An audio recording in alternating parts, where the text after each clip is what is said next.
Welcome back to the First Line Library. I'm Jordan, and today I have an end of the year freakout for you.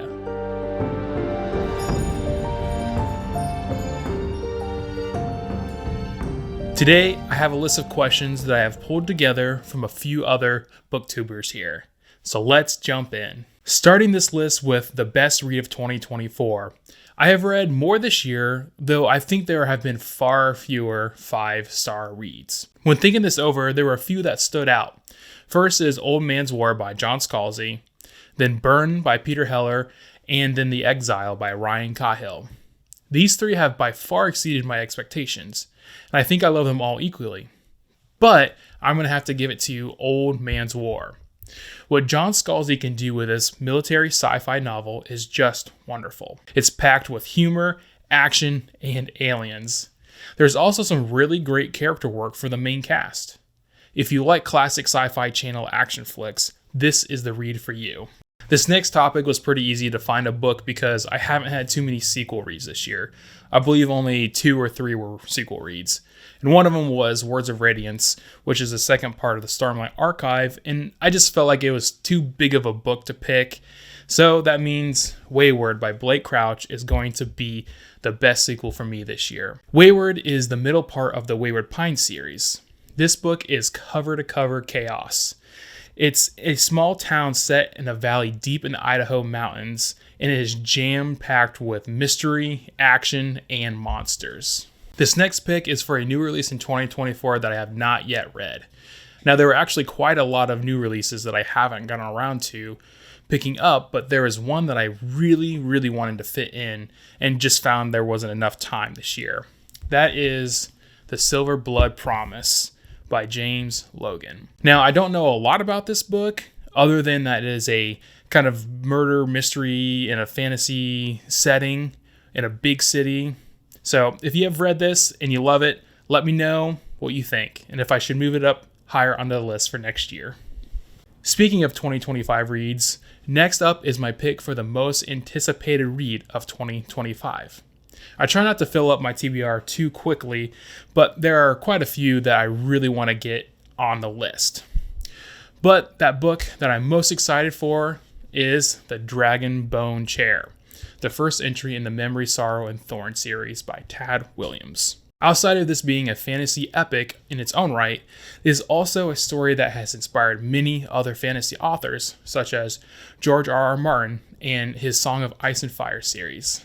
Moving on to the biggest letdown of the year. And this might be a hot take here, but I'm going to have to pick The Invisible Life of Addie LaRue. Now, I know this isn't a typical read that I would pick up, but I was intrigued by the premise and I thought the concept was pretty cool. I still think the concept is good, I just think it fell flat for me in a couple of areas. The first is the enemy to lovers trope, just not a huge fan of. And I just felt like Addie's too wishy-washy and what she wanted, what she didn't want, it just didn't really work for me. But hey, if you liked it, let me know down in the comments and I would love to hear what you have to say. On the flip side, next up is what my biggest surprise read was of 2024. I had quite a handful of good reads this year, but I think one for sure takes the biggest surprise. It is A Lonely Broadcast by Kel Byron. This was a random ebook pickup for me. I didn't think much of it, except I was looking for a Lovecraftian style read, and this popped up on the list. This for sure filled the cosmic horror itch and was well written. Had great character development and creepy creatures. Next up on my list is my favorite author of 2024. And if you've seen any of my other videos or checked out my social, it's no shock that my favorite author is Peter Heller. His newest release is Burn. Burn is about 2 childhood friends who find themselves thrust into a beginning of the dystopian world, not sure what's really happening. Peter Heller has an extensive career in writing nonfiction in the beginning, then moving towards fiction later in his career. A few of my favorites from Peter Heller are The Dog Stars, The River, and The Guide. If you love lyrical prose and deep emotional characters, Peter Heller is a great fit for you. I'll check out The River for first-time readers of Peter Heller. I don't typically DNF books. I usually come back to them at a later time, but there is one book I DNF'd this year, and I just didn't find myself coming back to for any reason. A Throne of Glass by Sarah J. Maas was that book. Last year, I read the first entry in the ACOTAR series by her, and I thought it was okay. I just didn't feel like I needed to continue the series because I got what I wanted out of the first book. But I was curious to know what Throne of Glass was like, so I decided to give it a shot. But I didn't manage to get that far, maybe 60 pages or so. It just didn't grip me like the first book in the ACOTAR series did, and I just found the main character to be a bit annoying. Anyway, on to a brighter note, we are moving on to the book that made me happy, and that is none other than Bookshops and Bone Dust by Travis Baldree.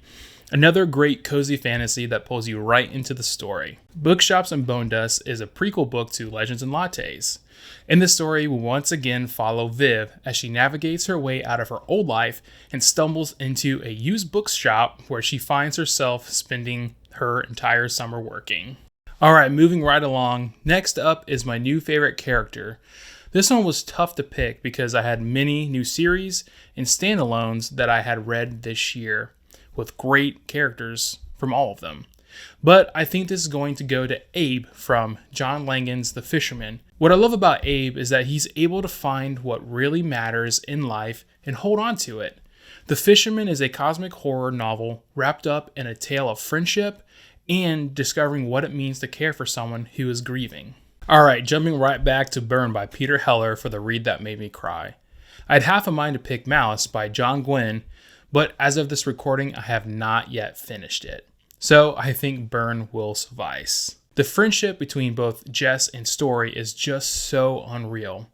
Having grown up together, basically brothers, their story really comes to a head as they navigate through the burned down coastal Maine. Peter Heller has such beautiful lyrical prose that you will just find yourself rereading certain lines. Burn is also a great starting point if you want to jump into Peter Heller. The next on this list is my pick for the best TV or movie adaptation.